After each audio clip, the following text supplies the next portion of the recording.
नमस्कार बंधुगण आपण मानकु आम यूट्यूब चैनल को बहुत बहुत स्वागत। आज आम आपण मासिक राशिफल भिडियो नहीं आसीछु।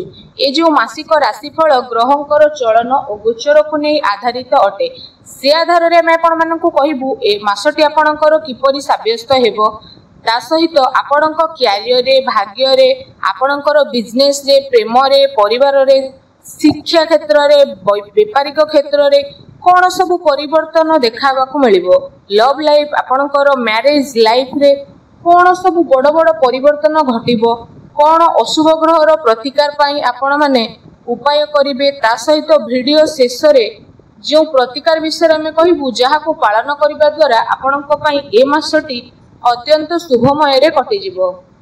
जदि कहिबा वीडियोटी आरंभ करिबा पूर्वरु आपण माने छुटिया अनुरोध रहिला कि आम चैनल को बे सब्सक्राइब करंतु और वीडियो को गोटे लाइक ते मध्य करंतु आ कमेंट बॉक्स रे सहृदय रे जय शनिदेव बोली अवश्य लिखि दियंतु। शनिदेवंकर कृपा हेले आपणक जीवन रे चालुथबा प्रत्येक दुख कष्ट रो दूर हेबो। एबे आसंतु संपूर्ण वीडियोटी को आमे आरंभ करिबा। आउ ए कार्यक्रम आपणकर जन्म राशि चंद्र राशि ऊपर आधारित अटे। तो प्रथमे जानिबा आपणक पई ए मासरे नवग्रहर स्थिति किपरि रहिबो। जदि कहिबा विशेष भाबरे ए मासरे ग्रहंकर स्थिति रे सेकेंड हाउस रे राहु रहउछंती, तृतीय हाउस रे रहउछंती मंगल एवं आपणकर फोर्थ हाउस रे रहउछंती चारोटी ग्रह बुध शुक्र सूर्य एवं देवगुरु बृहस्पति। आपणकर फोर्थ हाउस रे जेहेतु विराजित होई रहिबे आपणक अष्टम रे रहिबे केतु। एबे आसंतु जानिबा प्रथमे आपणकर स्वास्थ्य स्थिति ए मासरे किपरि रहिबो। विशेष भाबरे कहिबा आपणकर हेल्थ किपरि रहिबो। फास्ट हाउस होई थाए आम इम्यूनिटी सिस्टम रो हाउस। तो आपणकर फास्ट हाउस रो लॉर्ड बनुछंती शनि आ शनि फास्ट हाउस रे जेहेतु विराजित अछंती तो शनि देवंक ऊपर कौनसी भी पाप ग्रहर दृष्टि पड़िबो नाही। ए कारणरू आपणकर स्वास्थ्य ए मासरे बहुत ही भल रहिबो एवं आपणकर पंचम घरर लॉर्ड मध्ये जेहेतु केंद्र रे विराजित रहिबे आ आपणक नाइन्थ हाउस रे लॉर्ड मध्ये त्रिकोण रे विराजित होई रहिबे। तो विशेष भाव में ए कारण रे आपणकर हेल्थ बहुत भल रहिबो। एबे आसंतु जानिबा विद्यार्थी मानक पई ए मासटी किपरि कटिबो। पंचम हाउस होइते विद्यार्थी मानक पई आ आपणक पंचम घरर लॉर्ड बनुछंती बुधदेव।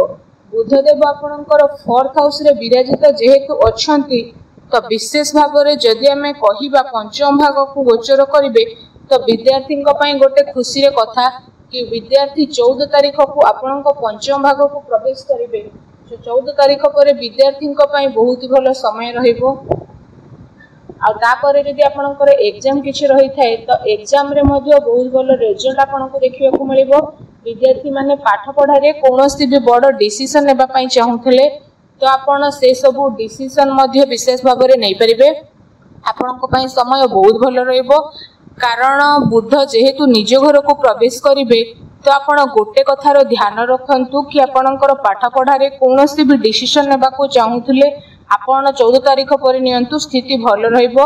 एबे आसंतु जानिबा आपणकर लव लाइफ किपरि रहिबो। जदि लव लाइफ विषय रे कहिबा पंचम भाग होई थाए लव लाइफ रो हाउस आ पंचम रो लॉर्ड बुध केंद्र रे फोर्थ हाउस रे रहिबा हेतु जेउ राशि मानकर लव लाइफ रे अछंती सेमानक पई स्थिति बहुत ही भल रहिबो कारण शनि निज राशि रे जेहेतु विराजित रहिबे आ शुक्र मध्ये निज राशि रे रहिबे तो बुध शुक्र निज राशि रे जेहेतु एठी प्रवेश करिवे तो विशेष भाव रे जदि हम एठी आपण माननकु कहिबो तो जेबे पंचम रे शुक्र विराजित होइथांती तो से राशि रो व्यक्ति माने पूरा रोमांटिक मोड रे रहिथांती आ आपण माने मध्ये 12 तारीख परे विशेष भाव रे रोमांटिक हेकि रहिबे। बुध जेहेतु निज राशि रे विराजित हेबा हेतु आपणकर लव लाइफ रे कोनोसी भी समस्या पूर्वरु चालुथुला किंबा आपणकर लव लाइफ ले आर्गुमेंट चालुथिला बा चालुछि तो बुध देव जेबे निज घरे प्रवेश करिवे तो लव लाइफ रे रहिथिबा व्यक्तिंकर प्रत्येक दुख कष्ट रो दूर हेबो एवं आपणकर लव संपर्क पुणी थरे जोड़ी हेबा पई मध्ये लागिबो। खास करी 14 जून पर लव लाइफ थिबा व्यक्तिंक पई स्थिति बहुत ही भल रहइबो।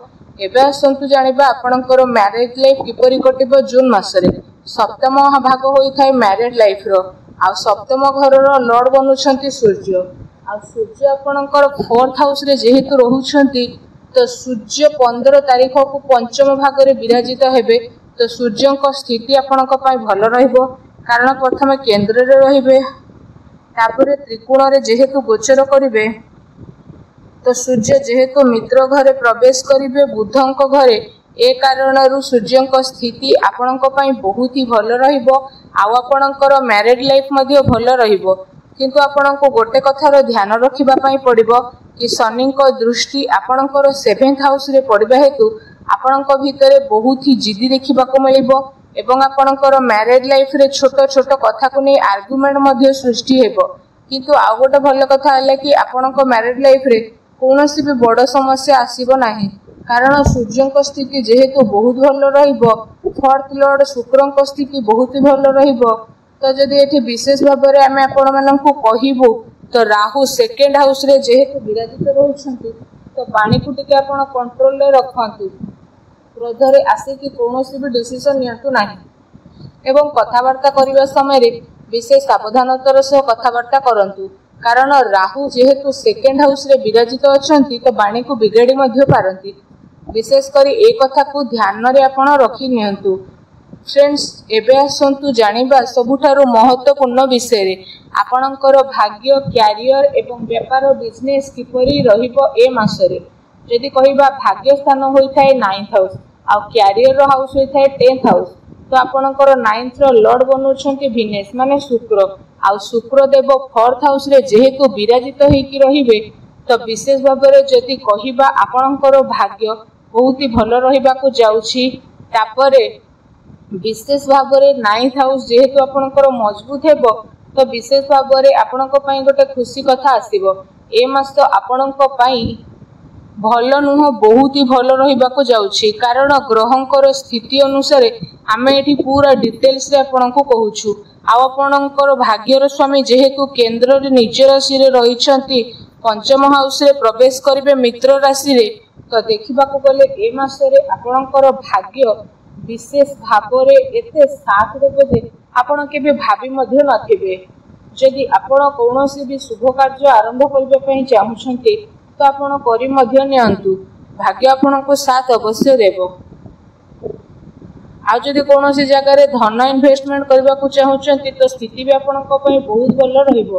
कोनोसी भी डील मध्ये जदि करबा को चाहुछंती तो भी आपण करि परिबे भाग्य आपणकर जबरदस्ती साथ देबो। आउ जदि आपण ए मास रे कोनोसी भी शुभ कार्य आरंभ करबा को चाहुछंती तो भी करि नेबे भाग्यर साथ मिलिबो। ग्रहर स्थिति अनुसार मध्ये जदि कहिबा आपणकर भाग्य ए मास रे बहुत ही भल रहिबा पई जाउछि। एबे आसंतु जानिबा आपणकर कैरियर विषय रे माने आपणकर कार्य क्षेत्र किपरि ए मास रे रहिबो। आ आपणकर 10th लॉर्ड बनुछंती जेहेतु मंगल तो मंगल निज राशि रे बसिछंती 3rd हाउस रे तो विशेष भाव में कहिबा 10th हाउस रो कनेक्शन 3rd हाउस रो बनिबो। ए कारणरू ए मास रे आपण जे कोनोसी काम मध्ये करिवे तुरंत करिवे जमा मध्ये लेट करिवे नाही कारण 3rd हाउस होई थाए पराक्रम साहसर हाउस एवं राइटिंग रो हाउस होई थाए 3rd हाउस ता सहित छोट छोट ट्रैवलिंग रो हाउस मध्ये होई थाए। आ गोटे भल कथा हला ट्रैवलिंग रे आपनको बहुत ही भल फायदा मिलिबो एवं आपण ए मास रे जे कोनोसी भी कार्य करिवे निज फायदा पाई करिवे एवं आपणकर फायदा पाई ए मास रे नुवा रास्ता खोली जिवो आपणक पाई। आउ जो माने टेक्निकल लाइन रे अछंती तो सेमानक पाई मध्ये स्थिति बहुत ही भल रहइबो। मेडिकल लाइन ले थिबा व्यक्ति मानक पाई मध्ये विशेष भाव रे स्थिति भल रहइबो। जो माने लेखा पढ़ा कार्य करूछंती सेमानक पाई भी स्थिति भल रहइबो। सबुठारु भल ट्रैवलिंग कार्य रे भल फायदा मिलिबो ए मास रे। कहिबाकू गले आपणकर कैरियर ए मास रे मंगलंकर हाथ रे रहिबो आ मंगलंकर स्थिति मध्ये आपणक पई बहुत ही भल रहिबो।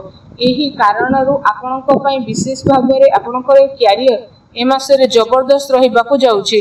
व्यापार बिजनेस रो कथा कहिबा पई गले 7th लॉर्ड सूर्य केंद्र रे विराजित होई के रहिछंती तो व्यापार बिजनेस स्थिति बहुत भल रहिबो। प्रतिटी स्थिति आपणक पई भल रहिबो। जहा भी काम करिवे से सबुर आपणको शुभ फल प्राप्त हेबो। एबे आमे आपण माननको पई किछि प्रतिकार नै के आसीछु। प्रतिकार विषय रे जदि कहिबा आपण प्रत्येक दिन पक्षी माननकु किछि ना किछि दाना खाइबाकू दियंतु घरर ईशान कोणरे घी दीप जलातु देखिबे समय आपणक पई बहुत ही भलो रहइबो वीडियोटी केमति लागला हमकु कमेंट करके जणातु चैनल नुआ आसले चैनल को सब्सक्राइब करंतु धन्यवाद।